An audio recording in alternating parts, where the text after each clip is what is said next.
إن الحمد لله نحمده ونستعينه ونستغفره نعوذ بالله من شرور أنفسنا ومن سيئات أعمالنا من يهده الله فلا مضل له ومن يضلله فلا هادي له وأشهد أن لا إله إلا الله وأشهد أن محمدا عبده ورسوله أما بعد أعوذ بالله من الشيطان الرجيم بسم الله الرحمن الرحيم قال الله تبارك وتعالى في القرآن المجيد والفرقان الحميد إن في ذلك لآيات لكل صبار شكور قال النبي صلى الله عليه وسلم ليس منا من ضرب الخدود وشق الجيوب ودعا بدعوة الجاهلية كما قال عليه الصلاة والسلام أما بعد فإن خير حديث كتاب الله وخير هدي محمد صلى الله عليه وسلم وشر الأمور محدثاتها وكل محدثة بدعة وكل بدعة ضلالة وكل ضلالة في النار. عزیز حاضرین جمعہ، آپ لوگوں کے روبرو قرآن کریم کی معزز ترین صورت کی ایک آیت کریمہ کا کچھ حصہ پڑھا گیا ہے جو سورہ سبا کی آیت کریمہ ہیں.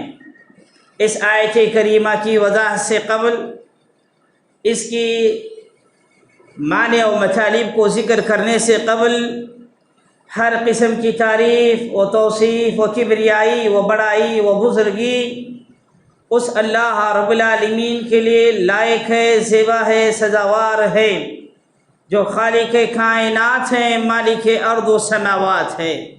اس رب کریم کی جتنی بھی تعریف بیان کرو کم ہے.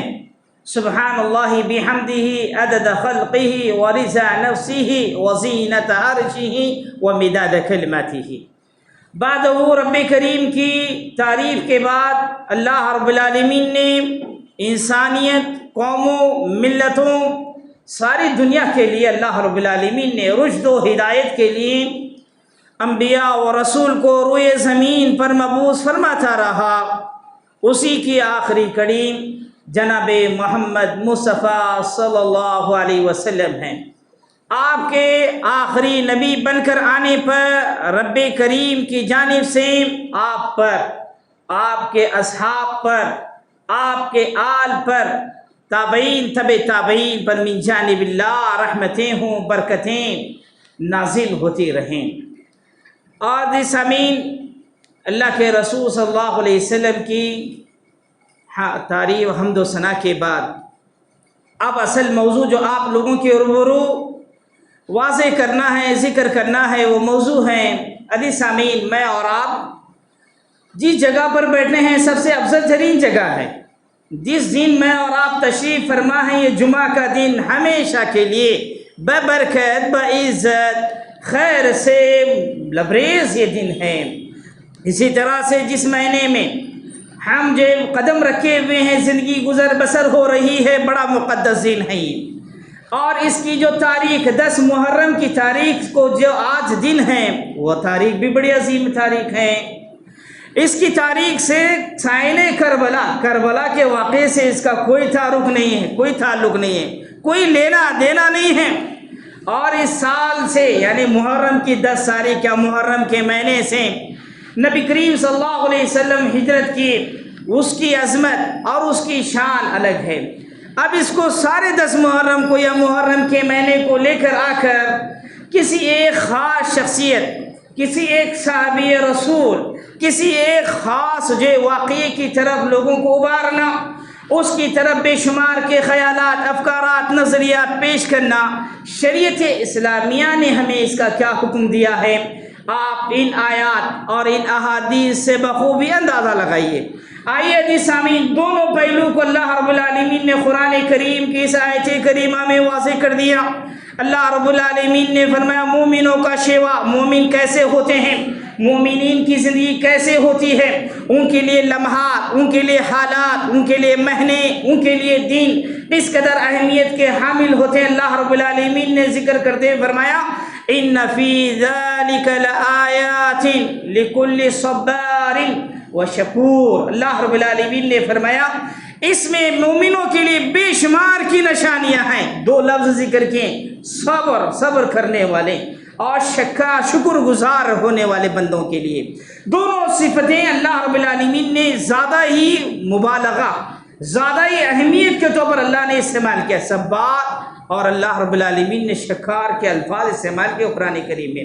تو ہمیں ان دونوں حالتوں سے یہاں پر گزرنا ہے، ایک صبر کا مظاہرہ ہو کن کن مقامات پر ہوں، اور شکر گزاری کا مرحلہ ہو کیسے کیسے مقامات پر۔ آئیے سب سے پہلے دیکھتے ہیں، اس کی تاریخ بڑی قدیم ہے، 10 محرم کی تاریخ۔ میں اور آپ یہ جانتے ہیں کہ سائن کربلا ہوا، امام حسین کہتے ہیں لوگ، امام انہیں کو ایک امام لگا کر کہتے ہیں۔ حضرت حسین کی شہادت ہوئی، اسی کی اتنی، اس دن کی اتنی فضیلت ہے، اہمیت ہے، یہ ہے وہ ہے، یہ ساری چیزیں الگ ہیں۔ اما عائشہ رضی اللہ عنہ کہتی ہیں 10 محرم کی تاریخ اتنی قدیم ہے، اتنی پرانی ہے، جاہلیت کے لوگ بھی اس کی تعظیم کرتے تھے، ابھی اسلام نہیں تھا، بڑا معزز تھا ان کے پاس یہ دن، وہ لوگ روزہ رکھتے تھے اور اس کے دور پر جو بڑے ہی شکریہ ادا کرتے تھے۔ آپ صلی اللہ علیہ وسلم بھی مکہ میں روزہ رکھا کرتے تھے۔ اب آئیے حدیث سامعین، جب مدینہ میں آئے آپ نے دیکھا مدینہ کی زندگی کا بھی آپ کو حال سے واقفیت ہونی چاہیے۔ مدینہ کے اندر آپ زندگی بسر کر رہے تھے، وہاں پر بھی مدینہ کے اندر یہودیوں کے 3 قبیلے آباد تھے، بنو قریظہ، بنو قینقاع، بنو نذیر، یہ تینوں قبیلے آباد تھے۔ ان سے اتنی تکلیفیں، اتنی پریشانیاں، کیسے کیسے مارتے ہوئے آپ نے کیسی کیسی تدبیریں اختیار کی، ایک الگ پس منظر ہے۔ اس میں سے خیبر کے یہودی 10 محرم کو عید کا دن تصور کرتے تھے، اپنی عورتوں کو ایک اچھا لباس، زیورات، بناؤ سنگار کا چیزیں انہیں مہیا کرتے تھے۔ اسلام نے اس دن ہمیشہ کے لیے عورتوں کو اجازت دی ہے، اور اسی دن خاص عید منانے کا تذکرہ نبی صلی اللہ علیہ وسلم سے کیا گیا۔ آپ نے صحیح مسلم شریف کی حدیث میں فرمایا تو 10 محرم کو ہم لوگ سمنا روزہ رکھیں گے۔ آپ اندازہ لگائیے جاہلیت سے لے کر کے اس دن کی عظمت تھی۔ اب آئیے حدیث سامعین، اس کے اندر شکر گزاری کا پہلو ہمارے لیے اس آیت کریمہ کے ذریعے سے یہ ہے، اللہ کے رسول صلی اللہ علیہ وسلم نے قرآن کریم کے اندر آپ کی بے شمار تعلیمات، آپ کی دعاؤں کے طور پر، اللہ رب العالمین نے آیتوں کے طور پر مومنوں کو کوئی بھی دن خوشی کا ملے، خوشی کے لمحات ملے، خوشی کی زندگی نصیب ہو جائے تو ہمیشہ شکر گزار بننے کا پہلو اختیار کرنا چاہیے۔ آئیے حدیث سامعین، جب اللہ کے رسول نے یہودیوں سے پوچھا تم کیوں روزہ رکھتے ہیں، ان لوگوں نے کیا جواب دیا؟ ان لوگوں نے کہا کہ اس روز رب کریم نے موسیٰ علیہ السلام اور ان کی قوم کو اللہ نے نجات عطا کیا، اور رب العالمین نے فرعون جو کہتا تھا فحشر فنادى انا ربكم الاعلى، اس نے لوگوں کو جمع کیا اور کہا دیکھو میں سب سے بڑا رب ہوں، میری پرستش ہوگی، میری بات، میرا حکم چلے گا۔ اللہ رب العالمین نے اس ظالم اور اس سرکش میں ڈوبے ہوئے انسان کو لانے اور اسے اور اس کی قوم کو غرق کر دیا۔ شکریہ کے طور پر ہم روزہ رکھتے ہیں، کتنا بڑا یہ شکر گزاری کا موقع ہے۔ رب کریم نے محرم کا مہینہ نصیب کیا، 10 دن ہمیں نصیب کیے، اور شکر گزاری کے طور پر روزہ رکھتے ہوئے نبی کے امتی بنتے ہوئے اس فضیلت میں شامل ہونے کا بھی حکم دیا۔ حضرت ابو قتادہ رضی اللہ عنہ سے پوچھا جاتا ہے اس 10 دن کے روزے کے متعلق، 10 محرم کا روزہ رکھنے میں کیا فائدہ ہے؟ آپ نے فرمایا کفر سنت الماضیہ، گزشتہ سال کے گناہ معاف ہوتے ہیں۔ کتنا شکر گزاری کا یہ لمحہ ہے۔ اللہ کی اس بنائے بیان کی ہوئی آیت کریمہ کی جو دوسری صفت شکر گزار بنی، اللہ نے گناہوں کے معاف ہونے کا، 1 سال کے گناہ مٹنے کا موقع نصیب کیا۔ ویسے حدیث سامعین، اللہ رب العالمین نے ہمیں زندگی بھر میں شکر گزاری کرنے کا حکم دیا۔ اللہ رب العالمین نے آگے پڑھتے چلے جائیے، آپ اللہ کے رسول صلی اللہ علیہ وسلم کی حیات طیبہ پڑھیں گے آپ۔ اللہ کے رسول صلی اللہ علیہ وسلم نے فرمایا عجبا لامر المؤمن، ایک مومن کا معاملہ بڑا عجیب ہوتا ہے، کلو خیر، پورا کا پورا معاملہ ایک مومن کا خیری خیر ہے۔ وہ کیسے؟ اللہ کے رسول نے فرمایا ایک مومن کے علاوہ کسی کو بھی چیز حاصل نہیں ہے، وہ اس طرح سے کہ جب بھی اسے سرا خوشحالیاں ملتی ہیں، شکر اللہ کا شکریہ بجا لاتا ہے، اللہ کی کبریائی، اللہ کی تعریف بیان کرتا ہے۔ اذا اصابته ضرات، جیسے مصیبتیں، تکلیفیں، بیماریاں، مصائب جو آتی ہیں، اللہ رب العالمین کی ان چیزوں پر شکر کے ساتھ ساتھ جو بندہ صبر کرتا ہے مصیبتوں میں، اللہ رب العالمین کی احکامات پر صبر کا مظاہرہ کرتا ہے، بے صبری نہیں کرتا ہے۔ اجنائن حدیث سامعین، شکر گزاری کتنا اہم پہلو ہے، آپ اندازہ لگائیے۔ حضرت معاذ بن جبل رضی اللہ عنہ ہیں، اللہ کے رسول صلی اللہ علیہ وسلم ایک مرتبہ اپنا ہاتھ میرے ہاتھ میں دی، دے کر فرمایا دیکھو کسی سے محبت ہے تو محبت کا اظہار کرنا، یہ ایمانی علامت ہے۔ یہ آج کیا ماحول ہے، محبت کے بجائے، ہمدردی اظہار کے بجائے شکوے، شکایتیں، ناشکریاں، نا کفر کے کلمات، ہمیشہ جو ہے ہمیشہ لوگوں کے بارے میں برا بلا کہنا۔ صحابہ کرام سے نبی صلی اللہ علیہ وسلم محبت کرتے تھے، آپ نے حضرت معاذ بن جبل کو ہاتھ میں ہاتھ رکھ کر فرمایا واللہ انی لاحبک، واللہ انی لاحبک، واللہ انی لاحبک، اے معاذ بن جبل، اللہ کی قسم، اللہ کی قسم، اللہ کی قسم، میں تجھ سے محبت کرتا ہوں۔ اوصیک، اب میں تجھے یہ وصیت کرتا ہوں، ہر فرض نماز کے بعد یہ کلمات، دعائی کلمات کہنا نہ بھولنا۔ وہ کیا دعا کے کلمات ہیں؟ اللہم اعنی علی ذکرک، اے اللہ تیرا ذکر کرنے پر، وشکرک، تیرا شکر گزار بننے پر، وحسن عبادتک، اور اچھے انداز سے، حسن عمل سے تیری عبادت کرنے کی ہمیں توفیق عطا فرما۔ اللہ کے رسول نے شکر گزاری کی دعائیں سکھائیں۔ اجنائن حدیث سامعین، اللہ کے رسول صلی اللہ علیہ وسلم بھی بڑے شاکر تھے۔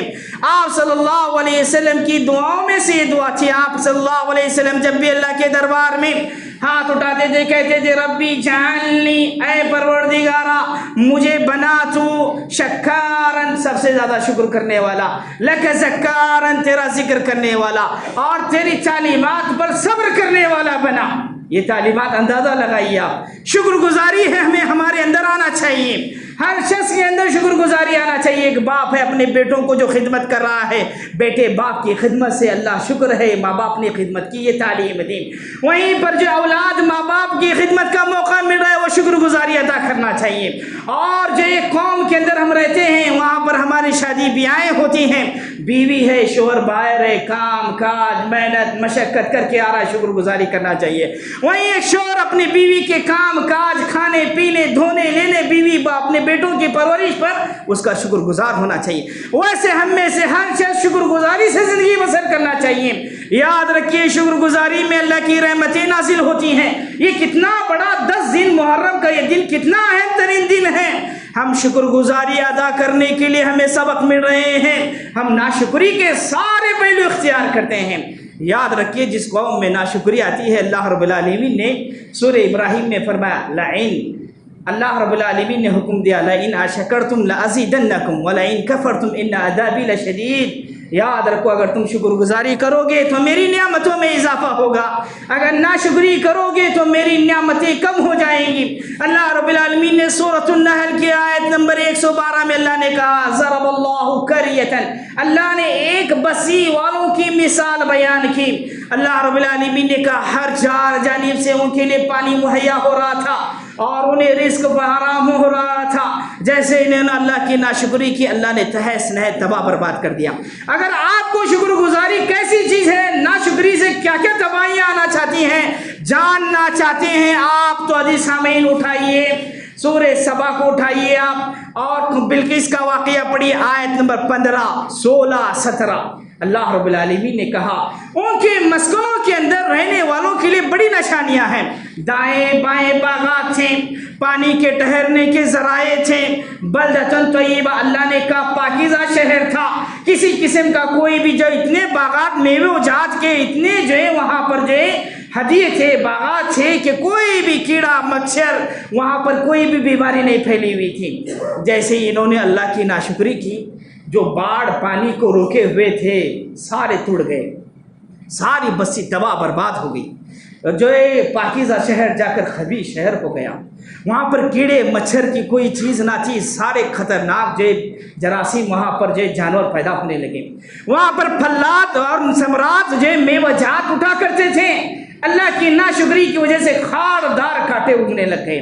عزیز سامعین، پہلا یہ پہلو ہمیں پتہ چلا، اللہ نے ہمیں محرم کا مہینہ دیا، ہم نے روزے رکھے، اللہ کا شکریہ بجا لائیے، اللہ کی تعریف بیان کیجیے، ناشکری میں زندگی نہ بسر کیجیے۔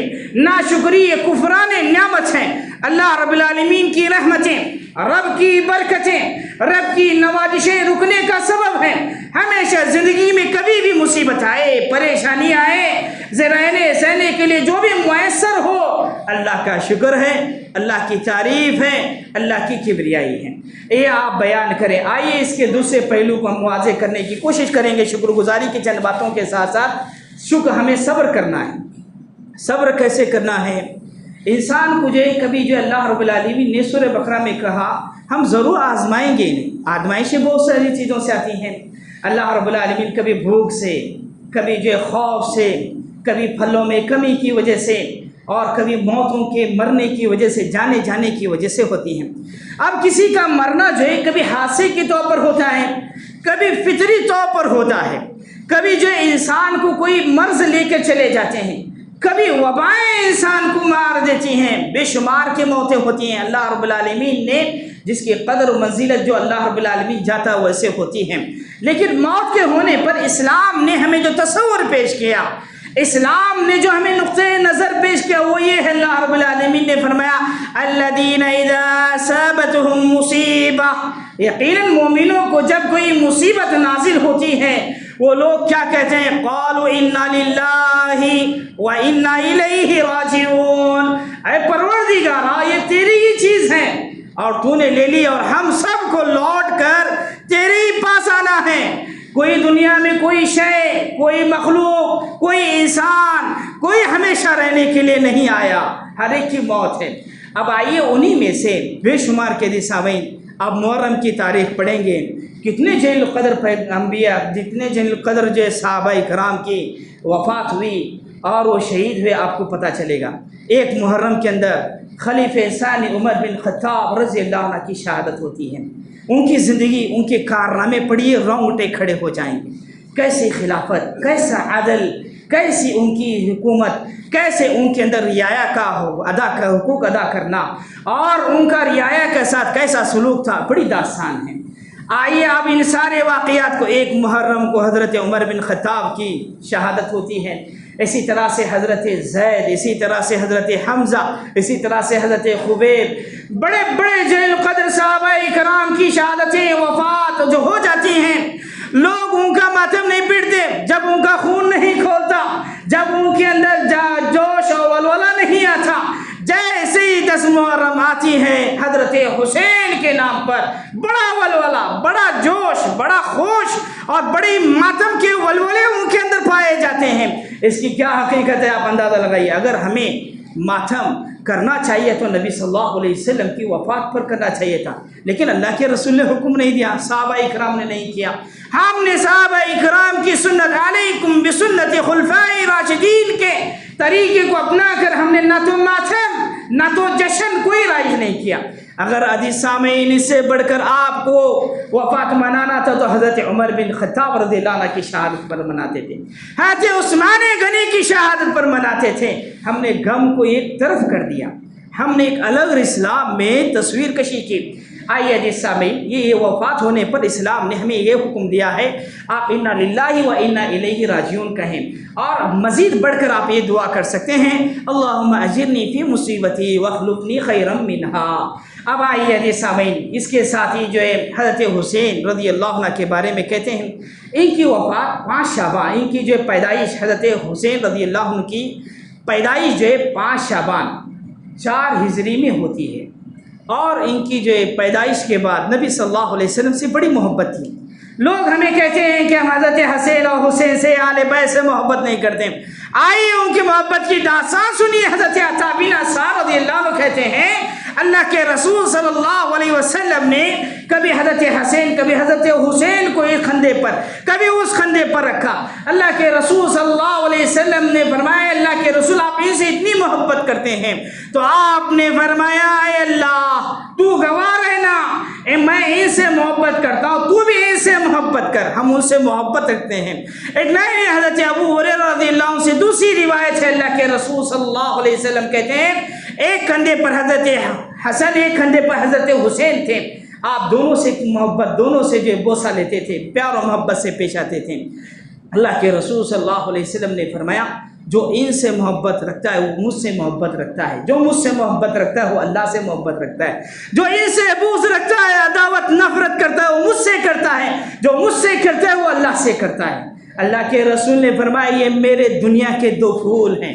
اتنا ہی نہیں، اللہ کے رسول نے کہا یہ جنت کے نوجوانوں کے سردار ہیں۔ ہم ایسے فضائل بیان کر رہے ہیں۔ فضائل کے بعد آئیے حدیث سامعین، مسئلہ کہاں پر آتا ہے؟ خلافت کا مسئلہ آتا ہے۔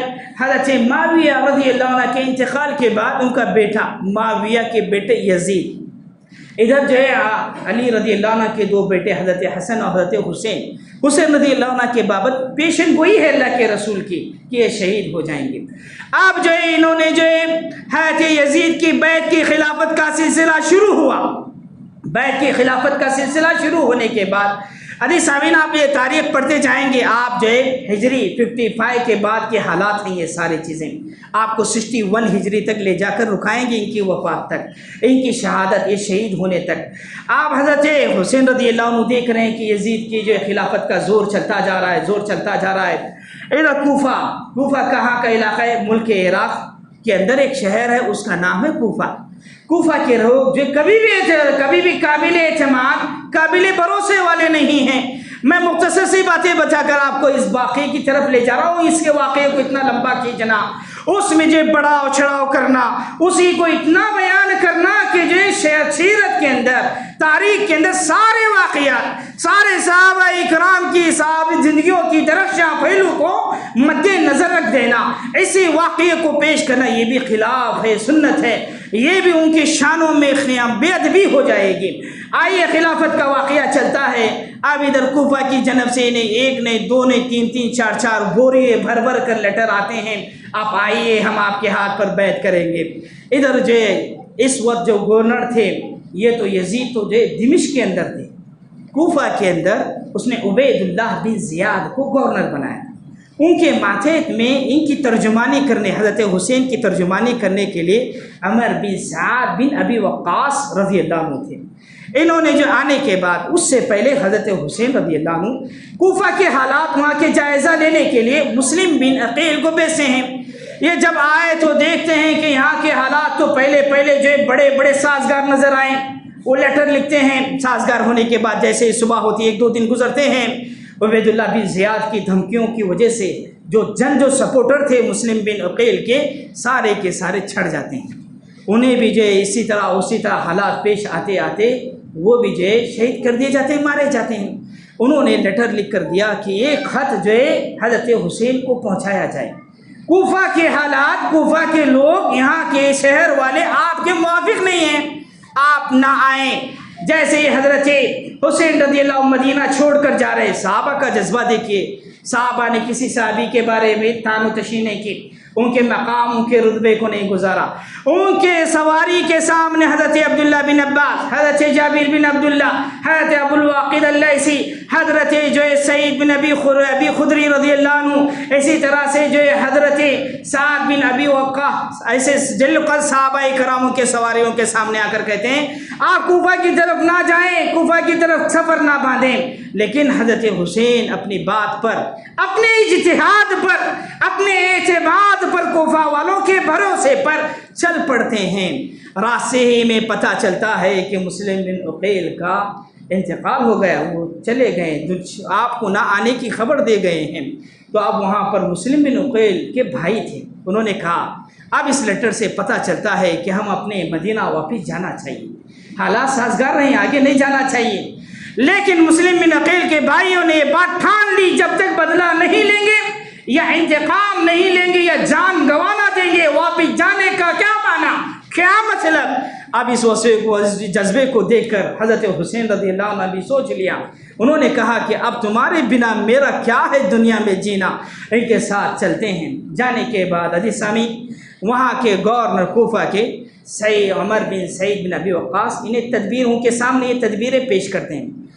یہ پہلے انہیں کہا جاتا ہے حضرت حسین کو کہ آپ یزید کو امیر المومنین اور ان کے ہاتھ پر بیعت کریں۔ یہ بیعت کرنے کے لیے راضی ورضا نہیں ہوتے ہیں۔ مزید حضرت حسین کی طرف سے 3 مشورے، 3 صلاح پیش کیے جاتے ہیں۔ میں جہاں سے آیا ہوں مدینہ سے جو میرا سفر ہے مجھے وہاں جانے کے لیے دے دیا جائے، میں چلا جاؤں گا۔ اگر آپ یہ نہیں مانتے ہیں، دوسرا یہ کہ مجھے صلح کرنے کے لیے یزید بن معاویہ کے پاس بھیج دیا جائے، میں وہاں چلا جاؤں گا۔ تیسرا نہیں تو آپ مجھے اسلام کے کسی بھی سرحد کی طرف بھیج دیں، میں اس سرحد کی طرف، اس بارڈر کی طرف چلا جاؤں گا۔ عزیز سامعین، نے ماننا ہی کیا تھا؟ وہاں کے گورنر میں سے ایسے بے شمار کے لوگ جو آ گئے، آنے کے بعد مسئلہ در پیچیدہ ہوتا گیا۔ مسئلہ پیچیدہ ہوتے ہوتے یہاں تک نوبت آ گئی جو ہے شمیر بن ذی شون نے ان کی صلح کرنے، ان کے سارے پیش کیے باتوں کو رد کر دیا، اور معاملہ بڑھتا گیا یہاں تک کہ جنگ کا منظر پیش آیا۔ ذرا نے ضرب لگائی، سنان بن انس نے ان کی گردن کو مار دیا اور یہ شہادت پا گئے۔ علی سامعین، پانے کے بعد وہیں پر ان کے یعنی ملک کے عراق کے ایک شہر کوفہ میں اور نیل و فرات کے نزدیک ایک میدان ہے قرب و بلا، کربلا جس کو کہتے ہیں۔ اصل میں عربی میں قرب و بلا مصیبت و آزمائش کی جگہ ہے، اب وہ کربلا ہوگا۔ وہیں پر ان کے جسد کو وہیں پر دفن کیا گیا۔ جب جو یزید بن معاویہ کے پاس ان کا سر لایا گیا، ایسی باتیں ہوئی، اس نے رویا، کہا کہ میں نے اس کی قتل اجازت نہیں دی، میں ان کی بیعت نہ کرنے پر بھی راضی بازا ہوتا تھا۔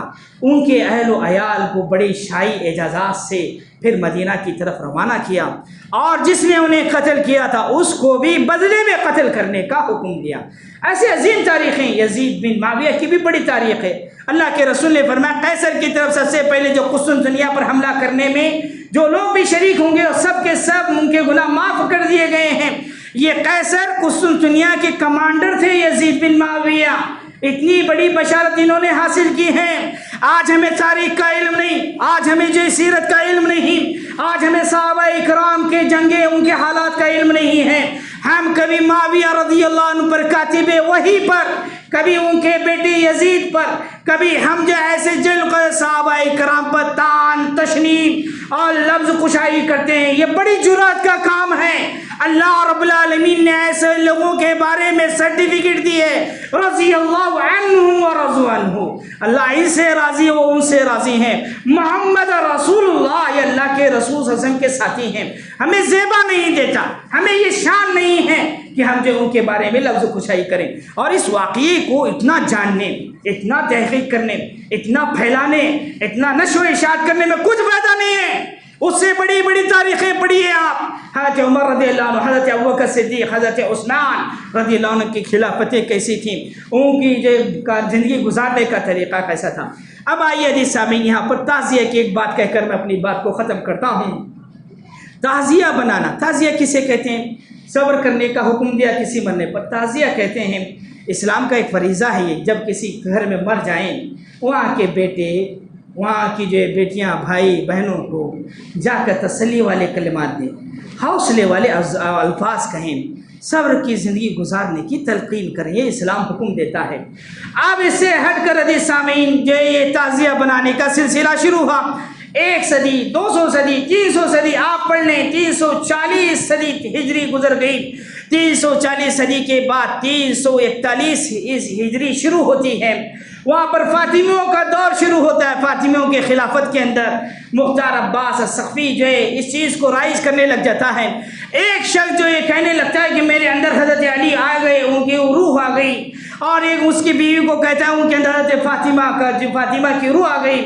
اسی طرح سے وہ لوگ وہاں سے تعزیے بناتے ہوئے اب یہاں پر حضرت حسین کے تعزیے بنانے اور اس کو رائج کرنے والا یہ جو ہے بغداد کے اندر خلیفہ تھا جس کا نام معیز الدولہ محمد بن بوئے، احمد بوئے اس کا نام تھا۔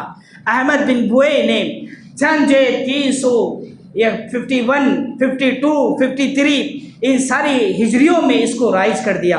اس نے کہا کہ اب جو بمبو ہو، کوئی آدمی بانس ہو، کوئی آدمی مختلف چیزیں ہیں، جیسے تعزیہ ہم دیکھتے ہیں، جس نے جیسے فیشن کو دیکھ لیا ویسے ان کی جو تعزیہ بنائے۔ تعزیہ کیا ہے؟ ان کی خبر کی تجویز دی جائے، ان کی خبر بنائی جائے، یہ ان کا جسد ہے، یہ ان کا جسم ہے۔ نعوذ باللہ من ذالک، شریعت نے قطعاً اس کی اجازت نہیں کی۔ شریعت نے کہا کسی پر روک، کسی پر ماتم کرنا ہے، مرد ہے تو 1 دن ہے، 3 دن ہے، عورت ہے تو شوہر کے انتقال پر 4 مہینے 10 دن ہیں، 4 مہینے 10 دن زیب و زینت نہ کرے گی۔ ورنہ آپ دیکھیے کسی بھی قوم، کسی بھی بستی، کسی بھی شہر دنیا کے اندر اتنا بڑا ماتم لوگوں نے نہ منایا جتنا آج حضرت حسین کا ماتم لوگ منا رہے ہیں۔ یہ کیسی تعجب کی بات ہے۔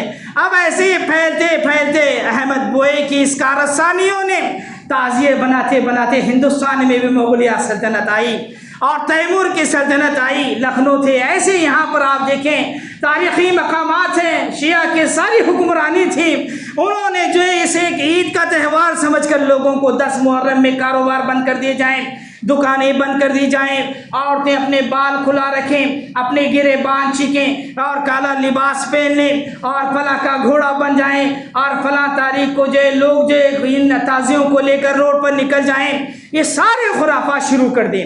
اتنا ہی نہیں، 352 ہجری کے اندر جب اہل سنیوں نے اس کو شیعہ کے اس عمل کو نہ اپنایا، بڑا فساد برپا ہوا، بڑی بڑی جو خون ریزیاں ہوئی۔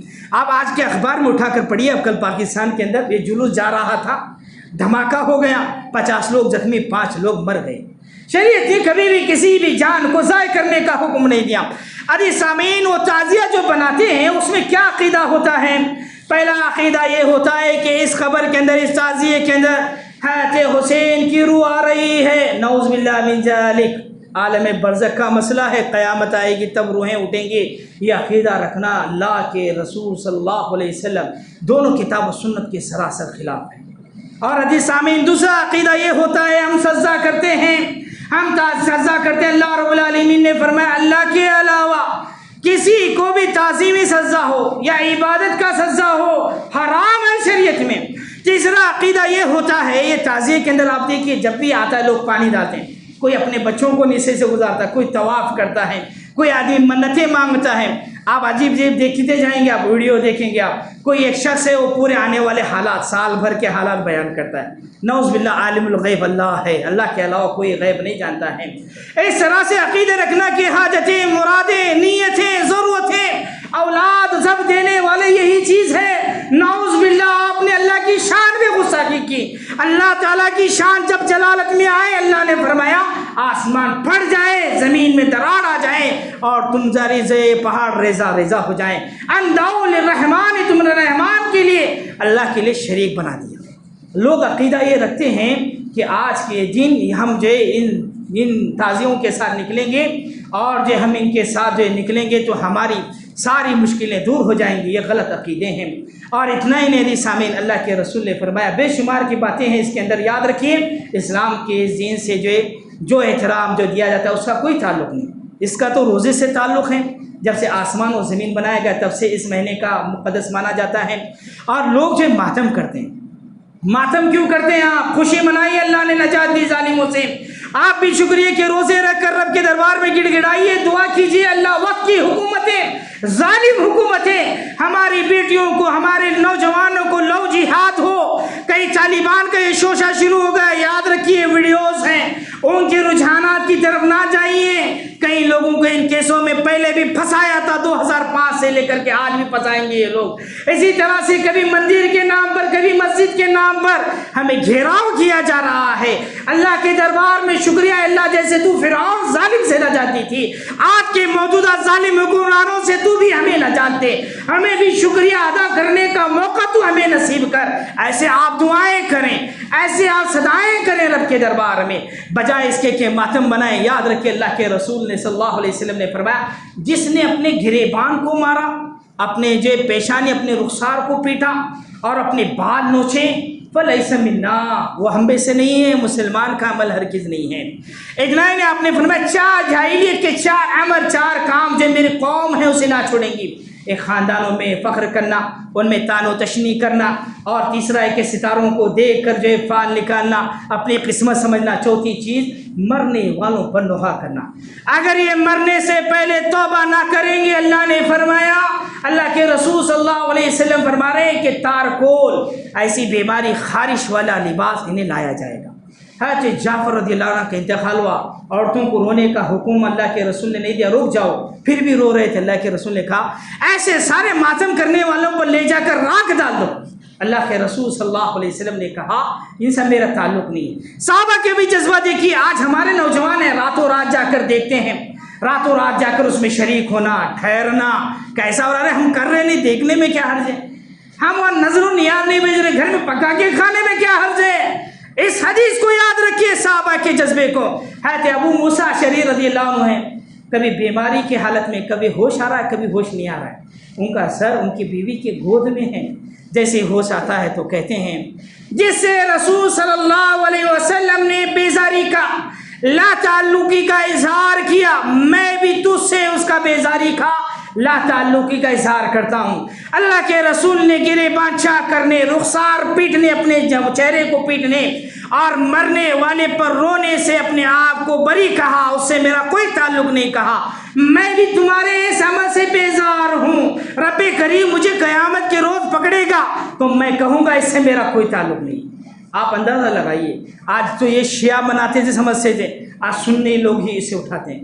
نعوذ باللہ عزیز سامعین، سب سے بڑی بے حیائی اس میں یہ ہوتی ہے، قدم قدم پر نار جہنم کی آگ سے پناہ مانگنے کا حکم دیا گیا، صبح شام اللہم اجرنی من النار۔ لوگ ہیں کہ کیسے لوگ ہیں، آگ جلاتے آگ میں کودتے ہیں، کودتے ہیں نکلتے ہیں، یہ کیا ہے؟ یہ ساری چیزیں خرافات ہیں۔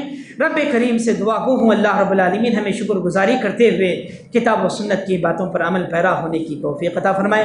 بارک اللہ فی قرآن مجید و نفعنا ایاکم بالآیات و ذکر الحکیم۔